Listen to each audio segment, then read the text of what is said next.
Hello friend, my name is Vikram and आज की class में हम डिस्कस करेंगे functions and types of functions.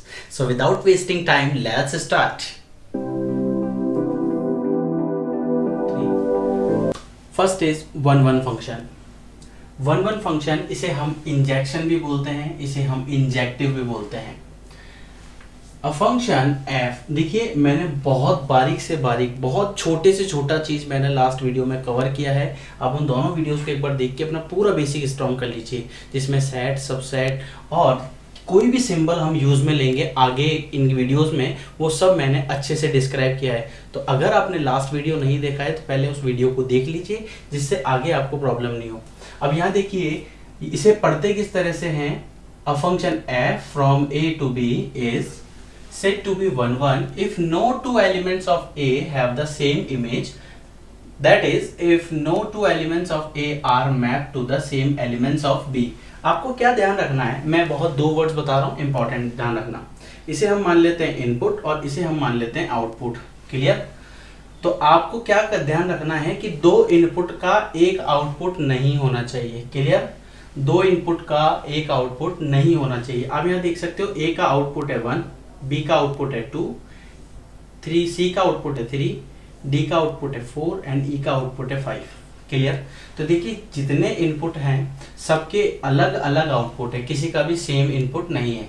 आपकी बुक की बात करें तो आपकी बुक में यहाँ पर जो एलिमेंट होते हैं, जिसे हम डोमेन के नाम से भी जानते हैं, इसे इन्होंने नाम दिया है प्री इमेज। और इसके अंदर सेट बी के अंदर जितने भी एलिमेंट्स हैं इन्हें इन्होंने नाम दिया है इमेज। ये क्लियर हुआ?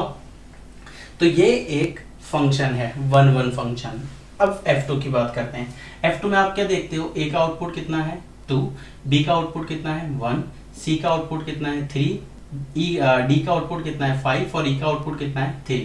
तो यहाँ पे देख सकते हो आप सबके एक अलग अलग आउटपुट है। जब आउटपुट अलग है, और दूसरी बात जो सबसे इंपॉर्टेंट है वो क्या है कि इसमें एक भी एलिमेंट बचा हुआ नहीं है। तो यहाँ पर ये भी फंक्शन जो है वो क्या हुआ, एक वन वन फंक्शन है। सबका इंडिविजुअल अलग अलग सेपरेट आउटपुट है।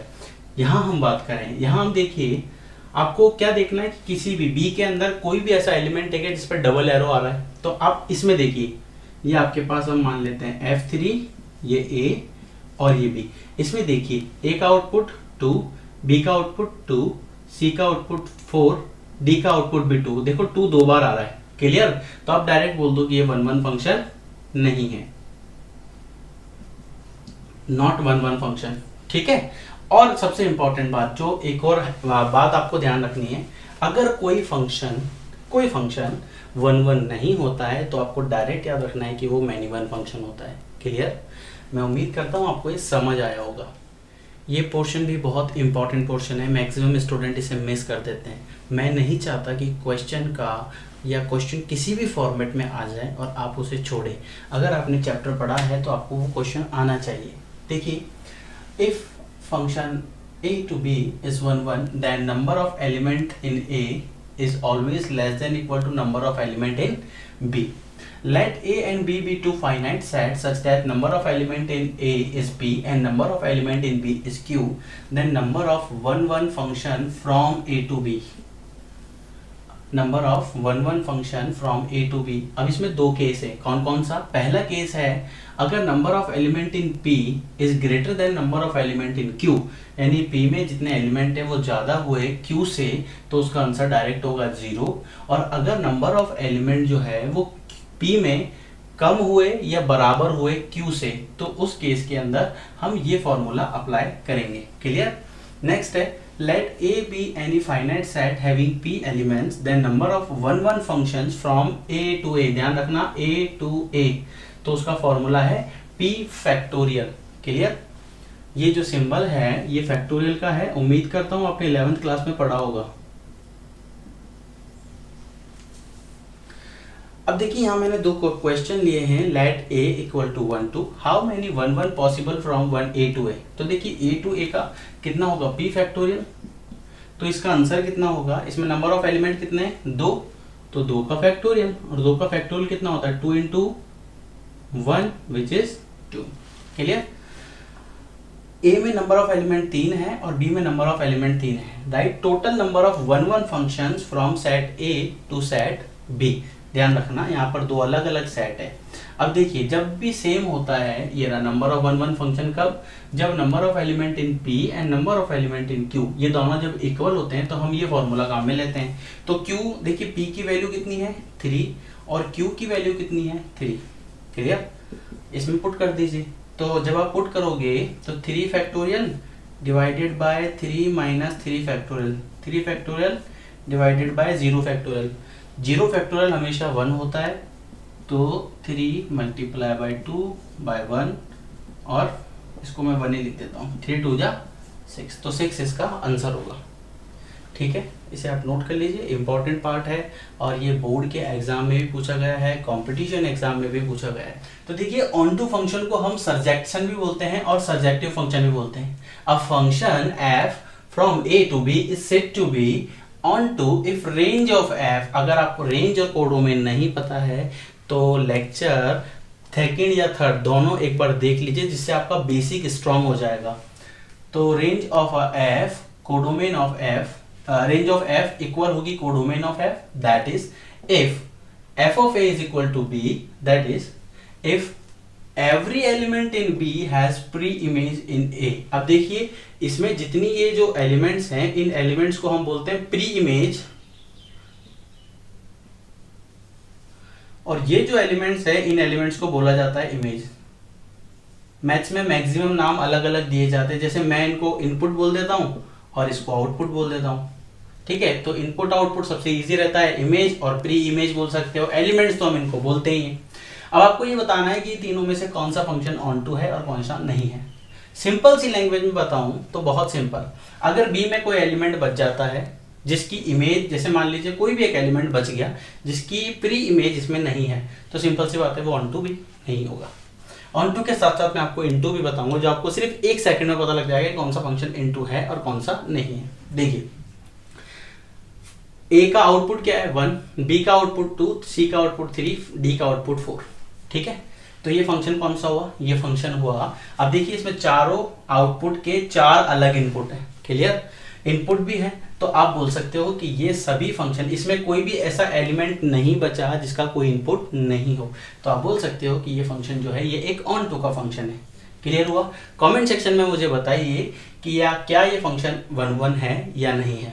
सेकेंड वाला पोर्शन देखिए, ए का आउटपुट है 2, बी का आउटपुट 1, सी का आउटपुट 3, डी का आउटपुट 5 एंड ई का आउटपुट 3। ये 4 जो है इसका आपको कोई इनपुट दिख रहा है क्या? जब इस पे कोई इनपुट ही नहीं है तो ये फंक्शन जो है ये ऑन टू भी नहीं है। सिंपल। थर्ड वाला पोर्शन, ए का आउटपुट 1, बी का आउटपुट 2, सी का आउटपुट 4, डी का आउटपुट भी 2, ई का आउटपुट 4। 3 और 5 का कोई इनपुट है क्या? जब इनका इनपुट नहीं है तो ये फंक्शन जो है ये ऑन टू भी नहीं है। क्लियर हुआ? अब आप मुझे ये बताओगे कमेंट सेक्शन में कि ये फंक्शन जो है ये 1 1 है क्या, ये 1 1 है क्या, ये 1 1 है क्या? इन तीनों में तीनों फंक्शन 1 1 है या कोई एक या दो फंक्शन 1 1 है? ये आप मुझे कमेंट सेक्शन में बताओगे। नेक्स्ट देखते हैं, अगर number of element in A is P and number of element in A is Q, then number of onto functions from A to B। इसका फॉर्मूला है sigma R is equal to 1 to Q minus 1 raised to the power Q minus R, Q C R, ये combination का formula है, ध्यान रखना। R raised to the power P if, अब ये कब यूज में लेना है? जब P की वैल्यू ज्यादा हो, किससे? Q से, यानी नंबर ऑफ एलिमेंट किसमें ज्यादा हो? A के अंदर अगर ज्यादा होंगे या इक्वल होंगे किसके? Q के, तब हम ये फॉर्मूला यूज में लेंगे। और अगर P की वैल्यू कम होगी Q से, तब हम डायरेक्ट लिखेंगे कि उसमें number of onto function from A to B कितना होगा? 0। ये बहुत इंपॉर्टेंट है और इसे ध्यान रखिए। एक बात और, मैंने आपसे कहा कि आपको 1 सेकंड में पता लगेगा कि कौन सा फंक्शन ऑन टू के अलावा एक चीज़ और होता है इनटू, तो कौन सा फंक्शन इनटू है या नहीं है। तो आपको क्या ध्यान रखना है, जो फंक्शन ऑन टू नहीं होगा वो फंक्शन इनटू होगा। क्लियर। जैसे 1 1 की बात करें तो 1 1 में क्या था, जो फंक्शन 1 1 नहीं था वो मेनी वन था। उसी तरह से जो फंक्शन ऑन टू नहीं होगा वो फंक्शन इनटू का फंक्शन होगा। Clear. Next question, let a is equal to 1 2 3 4 and b equal to 5 6 7 8. Let function f from a to b be defined by function f 1 5 2 6 3 7 4 8. Show that f is 1 1 and on 2. आपको क्या करना है, बहुत simple concept है। ये जो function दिया है ना, इसे आप डायग्राम की फॉर्मेट में बना लीजिए। 1, अब देखिए आपको कैसे आइडेंटिफाई करना है, ये a है, ये आपके पास b है। इसका जो फर्स्ट एलिमेंट है, हर ऑर्डर्ड पेयर का फर्स्ट एलिमेंट, इसे लिख दीजिए 1 2 3 एंड 4। नेक्स्ट एलिमेंट लिख दीजिए 5, फिर 6 7 8। या जो सेकंड एलिमेंट होता है वो सेकंड वाले का होता है। ठीक है। अब देखिए 1 किसके साथ लिंक है, 5 के साथ, 2 6 के साथ, 3 7 के साथ एंड 4 8 के साथ। क्लियर। अब क्वेश्चन में पूछा था कि आपको ये शो करना है कि f इज 1 1 एंड ऑन 2। तो बड़ा सिंपल कंसेप्ट है, आपको कुछ नहीं करना, बहुत बेसिक सी चीज याद रखनी। पहला, every element of a, every element of A has different image in B। आप देख सकते हो हर एक की अलग अलग इमेज है। जब इमेज अलग है तो आप बोल सकते हो कि जो ये फंक्शन है वो क्या है, 1 1 फंक्शन है। So given function is 1 1 function. ठीक है। सेकंड केस ऑन टू के लिए आपको ऑन टू भी बताना था। आप देख सकते हो यहां पर इमेज, इसके एलिमेंट्स को क्या बोलते हैं, इमेज, इसको क्या बोलते हैं, प्री इमेज। या आप बोल सकते हो ये डोमेन है, ये कोडोमेन है। तो कोडोमेन जो होता है उसके एलिमेंट्स को हम बोलते हैं इमेज और इसको बोलते हैं प्री इमेज। तो इमेज के जितने भी एलिमेंट्स है, या यूं बोल सकते हो कि ये जो बी वाला आपका सेट है, इस सेट के सभी एलिमेंट की प्री इमेज इसके अंदर है। ठीक है। तो every element of B has pre image, इसके एलिमेंट्स को हम बोलते हैं pre image, pre-image in A. So this function is also a onto function. Every element of B has pre-image in A. Clear? So given function is onto function। 1 1 onto function, bijection, bijective function भी बोलते हैं इसे। A function f from a to b is said to be bijection if it is both 1 1 and onto। अब समझते हैं इसे example से।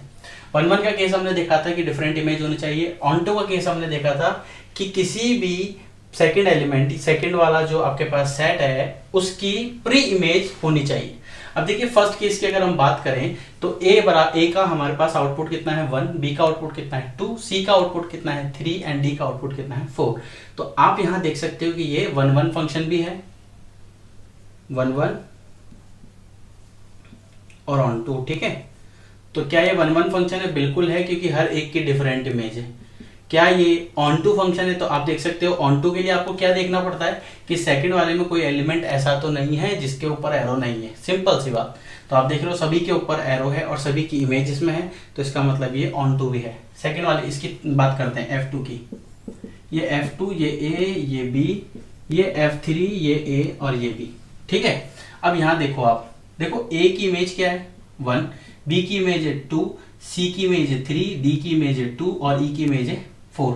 आप देख सकते हो 2 जो है वो दो लोगों की इमेज है। किस किस की? एक तो बी की है और एक डी की है। जब एक ही, आप इसको यूं भी देख सकते हो ना, एक वाइफ और 2 हस्बैंड, पॉसिबल नहीं है। जब पॉसिबल ही नहीं है तो आप बोल सकते हो कि ये 1 1 फंक्शन नहीं है। ठीक है। क्लियर हुआ? नेक्स्ट, अगर हम बात करें ऑन टू फंक्शन की, तो ऑन टू फंक्शन में आपको क्या ध्यान रखना है। अब देखिए इसमें कोई ऐसा एलिमेंट है क्या जिसके ऊपर एरो नहीं है, सब पे एरो है, तो इसका मतलब ये क्या है, ऑन टू फंक्शन है। ये क्लियर हुआ। थर्ड वाले की बात करें, थर्ड वाला केस अगर हम देखें, पहले 1 1 की बात करते हैं, तो देखिए ये 2 जो आपको दिख रहा है इस पे 2 एरो बने हुए, जब इसका मतलब ये है कि सी और डी की इमेज जो है वो कितनी है 2, तो ये 1 1 तो नहीं है, 1 1 का केस नहीं है। अब बात करते हैं ऑन टू की, तो आप देख सकते हो इसमें 4 के ऊपर कोई एरो भी नहीं है, तो इसका मतलब ये है कि ये एक ऑन टू फंक्शन भी नहीं है। क्लियर हुआ। उम्मीद करता हूं आपको अच्छा लगा होगा और समझ आ रहा होगा 1 1 और ऑन टू का डिफरेंस। तो जब ऐसा केस होता है तो ये फंक्शन जो है इसे हम बोलेंगे बाइजेक्टिव या बाइजेक्शन फंक्शन, क्योंकि बाई का मतलब जो होता है ना वो 2 होता है। देखिए बाई का मतलब 2 होता है, इसीलिए आपने फिजिक्स में या केमिस्ट्री में पढ़ा होगा बाई का मतलब 2, तो बाय 1 1 भी है और ऑन टू भी, यानी कि दोनों चीजें हैं वो। अब हम बात करें अगर number of element in A is P and number of element in B is Q, then number of bijective function from A to B, अगर p और q के नंबर ऑफ एलिमेंट्स इक्वल हुए तो आप बोल सकते हो कि उनमें जो फंक्शन बनेंगे वो कितना बनेगा, p फैक्टोरियल, और अगर इक्वल नहीं हुए तो कितना बनेगा, 0 बनेगा। ये आपको समझ आया होगा। और अगर कोई डाउट है तो आप मुझसे कांटेक्ट कर सकते हैं 8209448347, इस नंबर पर आप मुझसे कांटेक्ट कर सकते हैं, व्हाट्सएप से जुड़ सकते हैं। और अनदर क्वेश्चन, ये मुझसे एक स्टूडेंट ने पूछा था व्हाट्सएप पर, और ये बहुत इंपॉर्टेंट क्वेश्चन भी है। क्वेश्चन को अगर समझ में आ गया तो करना इजी होगा। देखिए मैं क्वेश्चन करवाने से ज़्यादा बिलीव करता हूँ उसे समझाने में। क्वेश्चन हर टीचर को आते हैं और हर टीचर आपको क्वेश्चन करवा सकता है, लेकिन अगर आपको कंसेप्ट समझ में आ गया तो आप खुद ही कर सकते हो। क्लियर। तो हम क्वेश्चन को समझते हैं। देखिए यहाँ पर ये एफ डिनोट करता है फंक्शन को, ये आर का मतलब है रियल नंबर, और इस r का मतलब है रियल नंबर। ठीक है। अब ये रियल नंबर जो है ये minus infinity, -2 -1 0 1 2 3 dash dash dash और plus infinity, same real number यहां पर भी है। अब आप इसे समझिए, इनपुट भी रियल नंबर है और आउटपुट भी रियल नंबर है। ये a ये b और इनके बीच में फंक्शन f। ठीक है।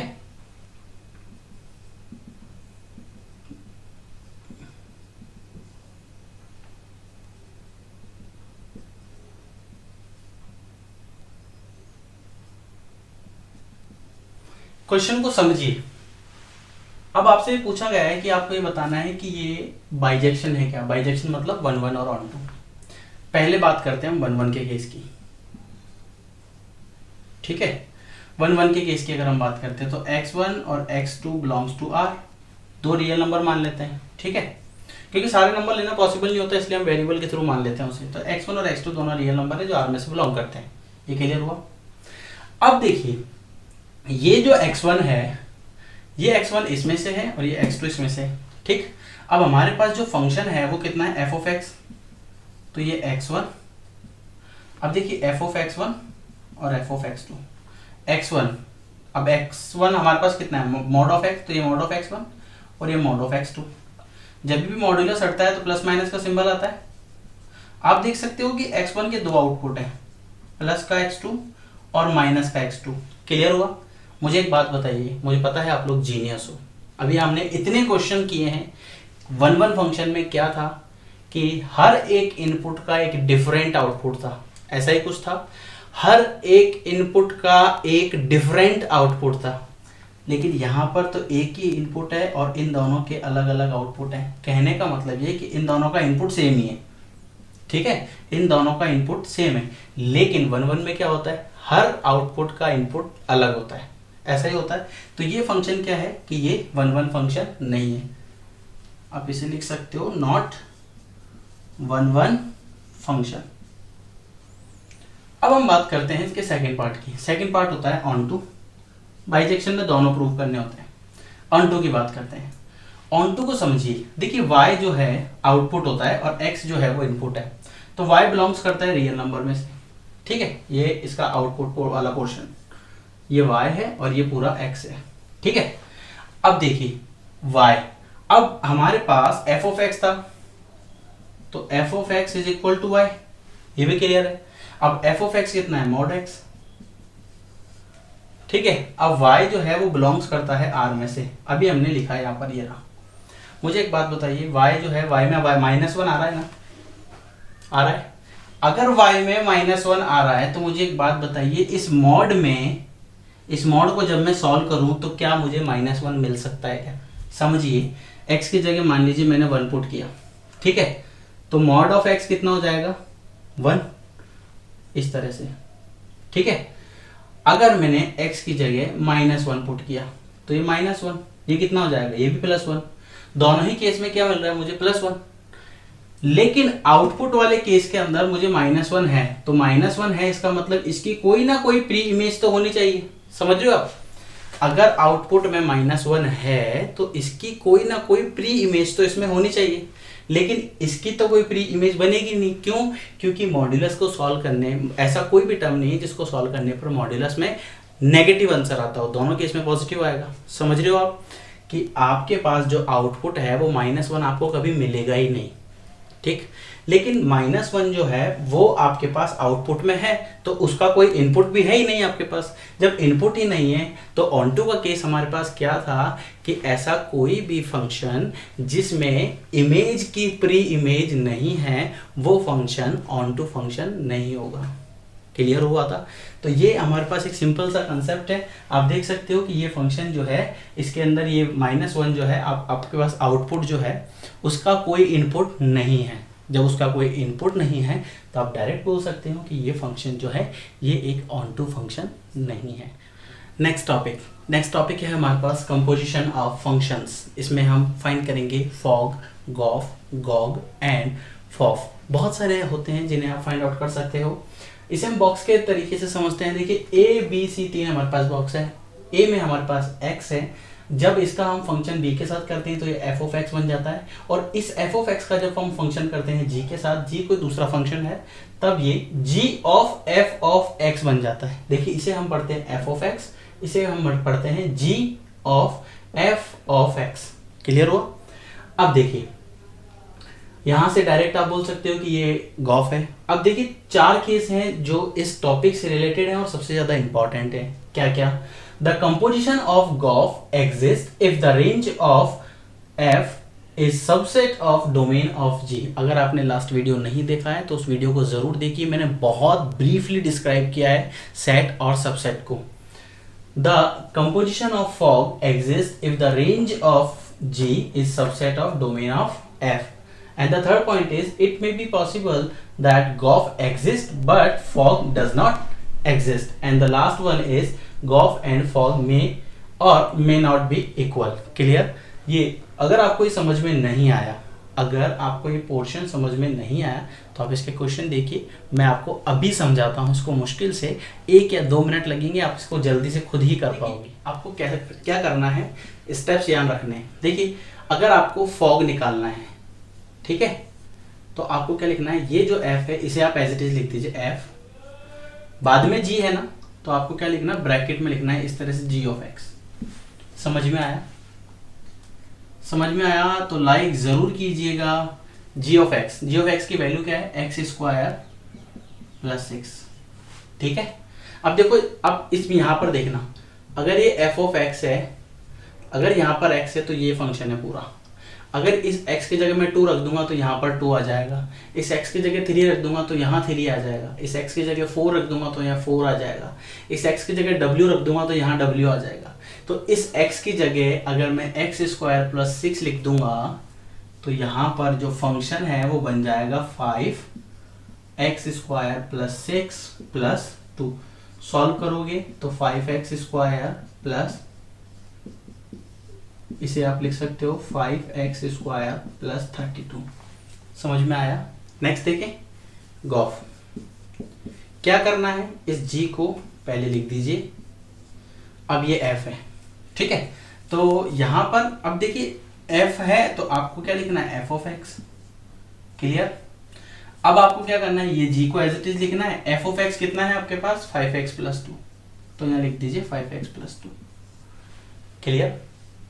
अब आपको क्या करना है, अब देखिए यहाँ पर x है तो ये x है, ये w होगा तो ये w, ये 2 है तो 2, 3 है तो 3, 4 है तो 4। तो अगर 5x प्लस 2 है तो इसकी जगह कितना आ जाएगा, 5x प्लस 2 का होल स्क्वायर प्लस 6। तो a प्लस बी का होल स्क्वायर प्लस 6 आ जाएगा, तो यानी 25 a square plus 2 a b प्लस बी स्क्वायर प्लस 6। तो ये फंक्शन बन जाएगा 25x स्क्वायर, 5 2 जा 10, 10 2 जा 20, 20x प्लस 4 प्लस 6। तो ये बन जाएगा 25x square plus 20x plus 10। Clear है? कितना इजी है, मुश्किल से 2 मिनट भी नहीं लगे, आप उसको बहुत बेहतरीन तरीके से समझ सकते हो और अच्छे तरीके से भी कर सकते हो। आपको गॉग फाइंड करना है और फॉग फाइंड करना है, ये आपका होमवर्क है।